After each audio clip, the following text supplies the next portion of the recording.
한국직업방송과 연합뉴스TV가 함께 만드는 취업 전문 뉴스 투데이 고용플러스입니다. 안정적이고 임금 수준도 높은 금융공공기관은 취업 준비생들이 꼽는 신의 직장입니다. 하지만 최근 금융감독원을 비롯해 곳곳에서 취업 비리가 불거지자 금융당국이 전수조사에 나서는 등 칼을 뽑아들었습니다. 박진영 기자입니다. 금융당국이 최근 5년간 금융공공기관의 전체 채용을 들여다보기로 했습니다. 특별 점검반을 만들어 감사원 감사와 국정감사에서 드러난 금융권 채용 비리를 직접 확인한 뒤 메스를 들이대겠다는 겁니다. 7개 금융공공기관에 대해서는 과거 5년간의 채용 업무를 꼼꼼히 점검하여 한치의 의혹도 남지 않도록 조치해 주시기 바랍니다. 특별 점검반은 이달 말까지 예금보험공사, 산업은행, 신용보증기금 등 7개 금융공공기관의 5년간 채용 업무 전반을 점검합니다. 이어 연말까지 한국거래소와 증권금융 등 5개 금융 관련 공직 유관단체도 점검할 계획입니다. 앞서 시중은행 14곳은 금융감독원이 감사들을 소집해 자체 점검을 주문해 현재 점검이 진행 중입니다. 은행권 이달 말까지 인사규정이 공정하고 객관적인 채용을 담보할 수 있는지, 또 규정대로 제대로 집행됐는지 등을 점검해 금융감독원에 보고합니다. 개별 민간 금융회사 인사는 경영진의 판단 영역이라 절차의 합리성과 투명성 측면을 중점적으로 살펴볼 것으로 전해졌습니다. 이미 정부가 공공기관의 과거 5년간 채용을 점검해 비리 연루자 중징계와 인사청탁자 공개, 비리 채용자 퇴출을 공언한 만큼 점검 결과에 따라 엄정한 처벌이 예상됩니다. 연합뉴스TV 박진영입니다. 직장인 10명 중 7명은 직장 내 갑질을 당한 적이 있다는 조사가 나왔습니다. 불합리한 처우부터 폭언까지 유형도 다양한데요. 이런 갑질을 뿌리 뽑기 위해서 노무사와 변호사 등 240여 명이 모인 시민단체가 출범했습니다. 박수주 기자입니다. 직장인 10명 중 7명은 이른바 직장 내 갑질을 경험한 적이 있는 것으로 나타났습니다. 시민단체 직장갑질 119가 여론조사 전문기관에 의뢰해 직장인 700여 명을 조사한 결과입니다. 직장인들은 주로 장시간 노동을 하면서 정당한 보수를 받지 못할 때 회사의 갑질을 느꼈습니다. 업무량보다 적은 인원이 일하고 추가 근무 수당을 받지 못한다는 답변이 가장 많았습니다. 건당 400원을 주는데 눈비가 오면 100원이 추가가 돼서 배달 한 건당 500원을 줍니다. 이 400원은 몇 년째 동결이에요. 교육 없이 업무에 투입시키는가 하면 휴가를 제때 쓰지 못하거나 퇴근 무렵 일을 시킨다는 답변도 절반 가까이 됐습니다. 폭언과 해고 위협도 빠지지 않았습니다.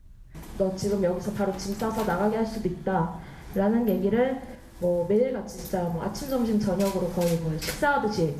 그러나 대부분은 이런 갑질에 제대로 대응하지 못했습니다. 참거나 모른 척하는 경우가 가장 많았고 아예 일을 그만둔 경우도 있었습니다.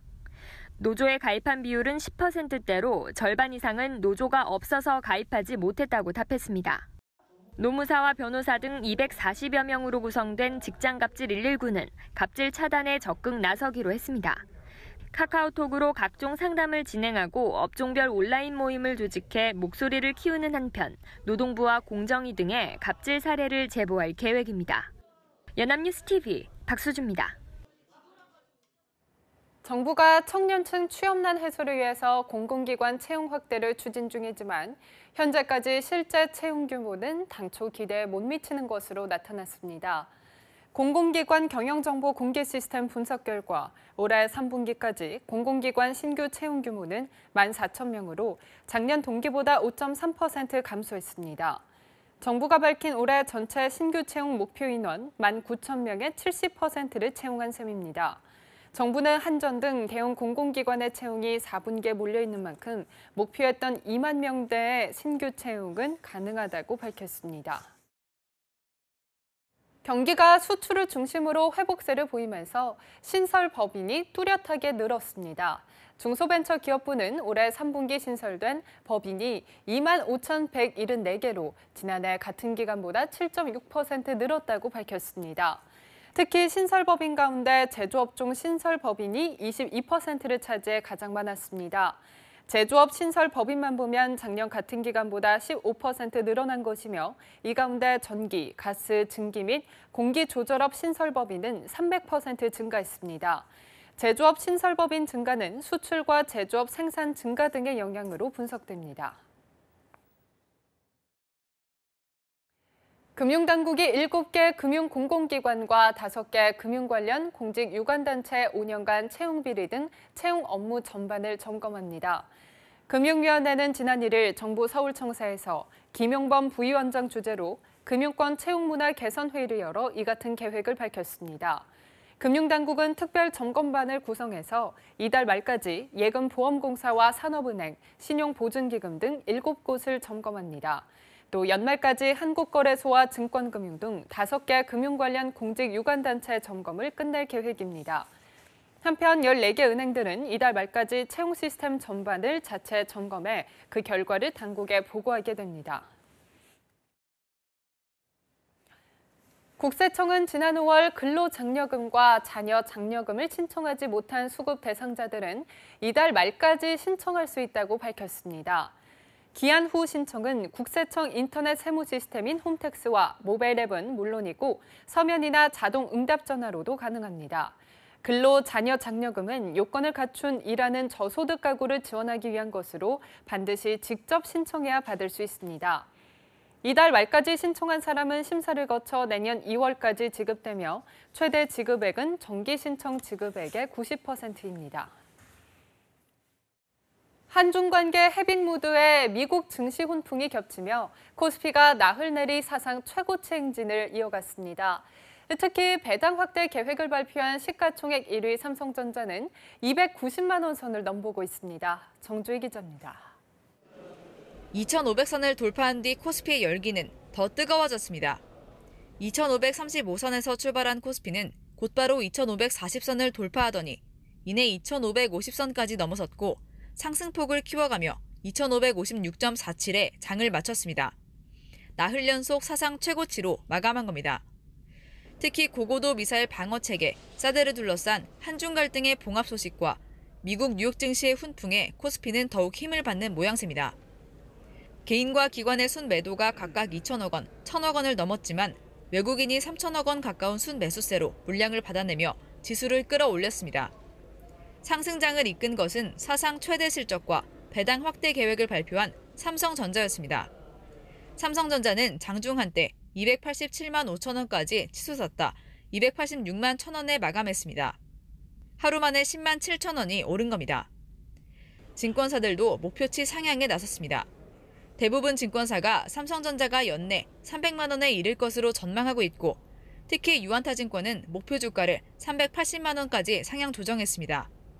단순히 이익 변화에 따른 투자 매력뿐만이 아니라 배당 매력을 더한 삼성전자의 투자 매력 등이 시장에서 제기가 되면서 외국인 투자자들의 관심이 더욱더 커진 것으로 크게 코스피가 신기록 행진을 이어간 와중에도 지난 한 달간 개인 투자자들의 순매수 상위 10개 종목의 수익률은 마이너스를 기록하는 등 온도차는 극명했습니다. 연합뉴스TV 정주희입니다. 대형 프랜차이즈 서점과 온라인 서점에 밀려 소규모 동네 책방들이 설 자리를 잃고 있는데요. 경기도가 침체된 동네 책방을 문화 사랑방으로 전환하는 사업을 추진하고 있습니다. 보도에 강창구 기자입니다. 이웃끼리 모여 도란도란 이야기꽃을 피우는 한 동네 서점입니다. 매일같이 책을 읽으며 여유 있게 차 한 잔을 마실 수 있습니다. 읽던 책은 자신만의 서가에 놓고 계속해서 꺼내볼 수 있습니다. 책을 보고 책방 사장님하고 이야기할 수도 있고 옛날에 동네 아줌마들끼리 커피 마시면서 했던 그런 이야기를 할 수 있는. 책만 파는 다른 서점과 달리 영화 상영 등 다양한 문화 행사도 열립니다. 아파트 생활로 단절됐던 이웃 간의 사랑방 모임이 서점을 통해 저절로 이루어지고 있습니다. 책을 편안하게 보시고 서로 인사 나누시고 이야기 나누시는 공간, 사랑방 같은 공간을 만들려고 저희가 많은 커뮤니티 활동도 하고요. 경기도가 점차 설 자리를 잃어가는 동네 책방을 문화 사랑방으로 만드는 사업을 본격적으로 추진합니다. 작지만 특색 있는 서점을 선정해 건물 리모델링과 다양한 문화 활동에 필요한 예산을 지원합니다. 기존의 책방은 사고 파는 공간이 되었습니다. 저희는 이거를 문화 복합 공간으로 만들어서 책과 사람과 그리고 동네를 연결하는 그런 사업이 이달부터 사업이 본격 시작되면 동네 서점에서 유명 작가를 만나고 콘서트를 즐길 수 있게 됩니다. 경기도는 올해 16곳을 시작으로 매년 지원 서점을 확대할 예정입니다. 연합뉴스TV 강창우입니다.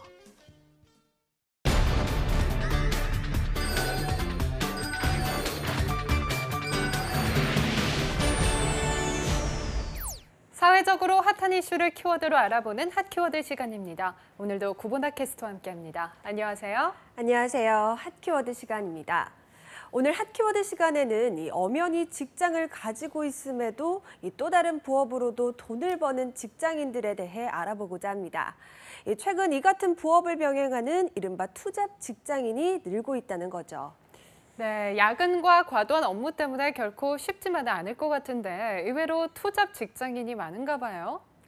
네, 이 취업포털 인크루트의 조사 결과 본업 외에 아르바이트, 또 부업을 병행하는 직장인은 5명 중에 1명꼴로 이 다양한 아르바이트들을 통해서 부수입을 얻고 있다고 합니다. 네, 5명 중 1명꼴이라면 상당한 많은 수치네요. 가령 한 부서에 20명 정도가 있는 중견기업에서 팀원 중 4명은 다른 일을 병행하고 있다는 거잖아요. 그런데 이처럼 투잡을 뛰는 이유는 경제적인 이유가 가장 큰 건가요? 네, 그렇습니다.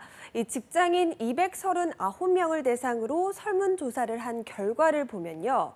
이 복수응답으로 1위를 차지한 이유는 역시 85%가 응답한 월급만으로는 살기가 팍팍해서였습니다. 이어서 32%를 차지한 이유는 자투리 시간을 활용하기 위해서, 또 25%는 향후의 창업 또는 이직을 대비하기 위해서, 그리고 취미생활이 돈이 되기 때문에라는 이유는 23%가 응답을 해서 4위를 차지했습니다. 네, 그렇군요. 월급만으로는 점점 더 생활이 어렵다고 느끼는 건가 봐요. 네, 그도 그럴 것이 한국경영자총협회에 따르면 지난해 중소기업 대졸 정규직 직원의 초임은 2,490만 원으로 대기업 정규직 직원 초임인 4,350만 원의 57.2% 수준이었습니다. 전년도에는 62.1% 수준이었으니까요. 보다 약 5%가 더 낮아진 셈인데요. 반면 지난 2010년과 비교했을 때는 가계 지출도 317만 원에서 367만 원으로 16%가 올랐습니다. 즉 물가는 오르고 씀씀이는 커지는데 월급만으로는 생활이 조금 어렵다는 거겠죠. 네, 결국에는 생활이 팍팍해지면서 더 일을 해서 조금이라도 돈을 벌려는 풍조까지 생기게 된 거군요. 네, 게다가 이 퇴직에 대한 압박 역시 투잡을 하는 이유 중 하나를 차지한다는 것이 이 전문가들의 분석입니다. 최근 은퇴 연령이 급속도로 낮아지면서 조금이라도 더 빨리, 더 많은 자산을 모아야 한다는 압박이 심해진 건데요. 실제로 인크루트가 성인 남녀를 대상으로 조사한 바에 따르면 직장인 10명 중 7명은 현재의 업무가 평생 직업은 될 수 없다고 밝혔다고 합니다. 단 5%의 직장인만이 현재 다니는 회사가 평생 직장이라고 밝혔는데요. 그만큼 현재 다니는 회사에 대한 믿음과 자신의 미래에 대한 확신이 없어졌다는 뜻입니다. 네, 그렇군요. 하지만 직장을 다니면서 회사 몰래 투잡을 병행한다는 건 쉽지 않을 것 같은데 어떤 부업을 하는 건가요? 네, 저도 이 부분이 궁금해서 찾아봤는데요. 생각보다 다양한 부업을 의외의 형태로 하고 있는 직장인도 많았습니다. 자, 먼저 최근에 늘고 있는 부업은 바로 취업 스터디인데요. 최근 하반기 채용을 실시하면서 취업 준비생들에게 이른바 취업 과외를 해준다는 겁니다. 취업 과외요. 취업 과외가 있다는 사실도 놀랍지만 그걸 어떻게 하는지도 전혀 상상이 가지를 않는데요. 네, 기업의 문화는 해당 기업을 다니는 재직 직장인이 가장 잘 알고 있다는 점을 착안해서 이 기업 문화나 인재상, 임원의 성향 같은 정보나 인터뷰 요령을 취업준비생들에게 가르쳐주는 건데요. 이 같은 정보의 경우 인터넷상에서도 쉽게 공개가 되지 않기 때문에 지방에서 생활하고 있거나 취업 정보가 부족한 취업준비생을 대상으로 이뤄지는 경우가 많다고 합니다. 가령 서로 다른 분야의 직장인들이 모여서 과외 팀을 짠 뒤에 인터넷에 카카오톡 아이디를 통해서 해당 분야에 대한 문의가 들어오면 강의를 하는 형태인데요. 일반적으로 5에서 7명의 취업준비생들을 모아놓고 2시간쯤 가상 면접을 하는 경우가 많다고 합니다.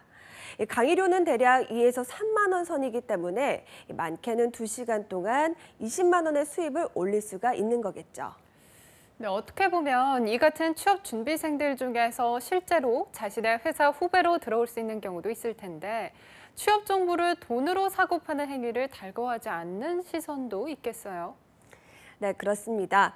하지만 이 같은 시선에도 불구하고 수요가 꾸준히 있기 때문에 최근에는 아예 취업준비생 회원에게 취업을 원하는 회사에 다니는 직장인을 연결시켜주는 전문 업체도 생겼다고 하는데요. 면접뿐만 아니라 추가적으로 보수를 더 받고 자기소개서를 첨삭해주는 경우도 늘었을 정도라고 합니다. 취업 면접 과외뿐만 아니라 영어나 컴퓨터 등 자신의 전공을 살려서 부업을 뛰는 직장인들이 상당수라고 합니다. 시간 대비 가장 많은 수입을 올릴 수가 있기 때문이죠. 네, 다소 무리가 있더라도 수요자와 공급자에게는 윈윈이라는 뜻이겠지만 조금 씁쓸하기는 하네요. 그 밖에 직장인이 할 수 있는 투잡에는 또 어떤 것들이 있나요? 네, 인크루트가 투잡을 하는 직장인 240명에게 어떤 부업을 하는지 물어보는 설문조사를 한 적이 있었는데요. 단순한 관리와 응대가 필요한 매장 점원이나 매장 운영이 1위를 차지했고요. 2위는 번역이나 문서 작성 등 재택근무가 가능한 사무보조, 또 3위는 프로그래밍이나 통계 분석 등 자신이 가지고 있는 기술력을 활용할 수 있는 재능 활용 부업이 차지를 했습니다. 네, 회사에 큰 지장이 없으면서도 재택이나 단순 관리를 통해서 시간을 효율적으로 배분할 수 있는 부업들이 인기라는 거네요. 이렇게 부업을 하게 되면 조금이라도 더 수입이 생기니까 투잡 직장인 입장에서도 참 즐겁겠어요. 하지만 자세히 살펴보면 투잡을 통해서 벌어들이는 수입이 기대만큼 높지는 않은데요. 투잡을 하는 직장인들의 월 평균 수입을 조사해봤더니 약 38만 원 정도였던 겁니다. 시간 활용이 가능하고 재택으로 할 수 있는 비정규직을 선호하다 보니 그렇게 많은 수입을 얻지는 못하는 겁니다. 하지만 악화된 가계 상황에서 이것마저도 놓치면 안 된다는 이 절박함에 투잡 시장에 어쩔 수 없이 뛰어드는 거고요. 이 상황이 이렇다 보니까 이제는 투잡을 넘어서 쓰리잡을 소화 중이라는 응답자도 전체의 10%에 달했을 정도입니다. 네, 그런데 이렇게 일만을 하다 보면 오히려 자신의 삶의 여유나 자기 개발을 할 수 있는 기회가 줄어들 것 같은데요. 자발적 자영업자가 증가한 것처럼 결국 투잡 직장인의 대거출현은 불안한 경제 상황이 나온 안타까운 현실인 것 같습니다. 부디 경제 상황이 나아져서 투잡을 하지 않더라도 여유로운 생활이 가능한 환경이 조성되기를 바라겠습니다. 지금까지 핫키워드 구본아 캐스터와 함께했습니다. 고맙습니다. 고맙습니다.